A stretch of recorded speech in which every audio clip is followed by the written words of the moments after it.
আসসালামু আলাইকুম। আমার আজকের রেসিপিতে রয়েছে ভর্তা শাক। ভর্তা শাক খেতে কিন্তু অনেক মজার। এই ভর্তা শাক কেউ শুটকি দিয়ে, কেউ চিংড়ি মাছ দিয়ে বা কেউ ভাজি করে বিভিন্নভাবে রান্না করে থাকে। তো আমরা এভাবে শাকগুলো বেছে নিব।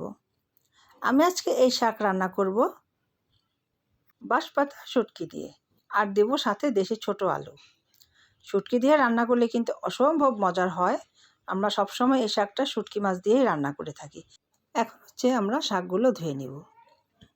শাকগুলো ধুয়ে নেওয়ার পর আমরা শুটকি মাছগুলো রেডি করব।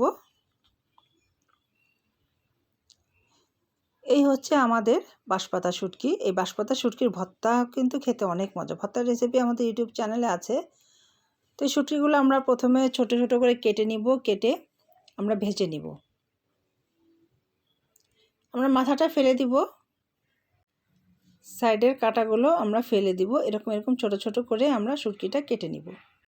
শুটকি কাটা হয়ে গেলে আমরা শুটকিগুলো খুব সামান্য একটু তেল দিয়ে ভেজে নেব।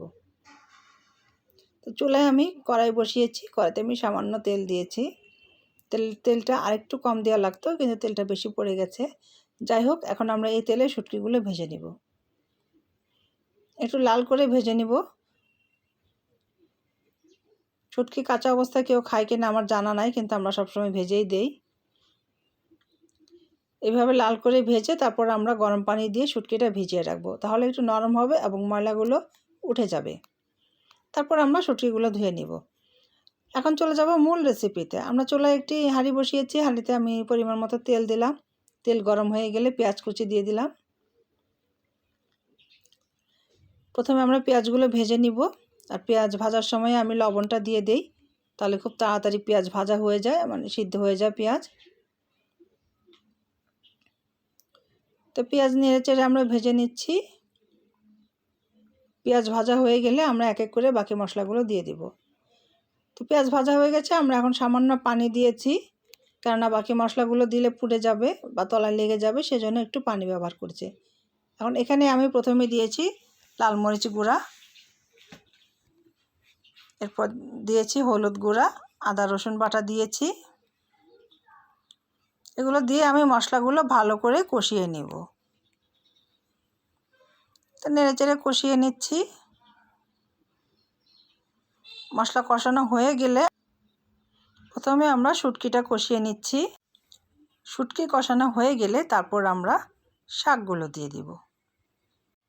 শুটকিটা অবশ্যই খুব ভালো করে কষাতে হবে, তা না হলে কিন্তু একটা কাঁচা কাঁচা গন্ধ থেকে যাবে। আমাদের শুটকিটা কিন্তু কষানো হয়ে গেছে। আর এই যে আমরা শাকগুলো ধুয়ে রেখেছিলাম, আর পাশেই রেখেছিলাম দেশি ছোট আলু, কেটে ধুয়ে রেখেছি। তো মূলত এগুলো দিয়ে আজকে আমরা এই শাকটা রান্না করব, এই ছোট আলু আর বাঁশপাতা শুটকি দিয়ে। যাই হোক, আমাদের শুটকিগুলো কষানো হয়ে গেছে। এখন আমরা শাকগুলো দিয়ে দিব। আর এই ভর্তা শাকটা রান্না করতে কিন্তু খুব বেশি সময় লাগে না। শাক করতে যা একটু সময় লাগে, তবে অন্যান্য শাকের মতো এই শাকটা করতেও কিন্তু এতটা সময় লাগে না। প্রথমে আমরা শাকগুলো দিয়েছি, তারপর আমরা আলুগুলো দিয়ে দিয়েছি। এখন আমরা একসাথে শাক এবং আলু কষিয়ে নিব। এইভাবে শুটকি দিয়ে এই ভর্তা শাক যারা খান নাই, তারা আসলে এর টেস্ট মিস করেছেন। আমার মনে হয় মাছের চাইতে এইভাবে শুটকি দিয়ে রান্না করলে অনেক বেশি মজা হয়। তো আমরা নাড়াচাড়া দিয়ে ঢেকে দিয়েছিলাম। ঢেকে দেওয়ার পর কিন্তু অনেকটা পানি উঠে গেছে। তো আমরা এখন কষিয়ে নিচ্ছি, পানিটা আমরা শুকিয়ে নিব। আর এই শাকটা রান্না করতে কিন্তু আমাদের খুব বেশি পানির প্রয়োজন হয় না, খুবই সামান্য পানি দিতে হবে। তো কষানো অবস্থাতেই কিন্তু পানি উঠে গেছে, আর এই পানি থেকে কিন্তু আমাদের আলুটা ম্যাক্সিমাম সিদ্ধ হয়ে যাবে। তারপরও ভালো মতো কষানো হয়ে গেলে আমরা খুব সামান্য একটু পানি দেব, যেন আলুটা 100% সিদ্ধ হয়ে যায়। তা আমাদের কষানো হয়ে গেছে, সাইডগুলো একটু লাল লাল হয়ে গেছে দেখা যাচ্ছে। এখন আমরা সামান্য পানি দিয়েছি। এটুকু পানিতেই কিন্তু আমাদের আলুটা সিদ্ধ হয়ে যাবে, শাকের ডাঁটাগুলো সিদ্ধ হয়ে যাবে। এটা রান্না করতে একদমই খুব বেশি সময় লাগে না, খুব অল্প সময়ে আমাদের ভর্তা শাক রান্না হয়ে যায়। তো পানি দেওয়ার পর আমি ঢেকে দিয়েছি। 2-3 মিনিট পর আমি আগলা করলাম, পানিটা কিন্তু শুকিয়ে গেছে। তো আমি এখন আবার নাড়াচাড়া দিয়ে দিচ্ছি। হালকা হালকা পানি আছে, এটাও শুকিয়ে যাবে। শাকটা কিন্তু একদমই মিশে গেছে। যার যে সুন্দর ঘ্রাণ বের হচ্ছে মনে হচ্ছে যেন এখনই ভাত খেতে বসে যায়। তো এই হলো ফাইনালি আমাদের বোঁতা শাক রান্না হয়ে গেল। আমি সুন্দর করে একটু সার্ভিং ডিশে উঠিয়ে নিচ্ছি।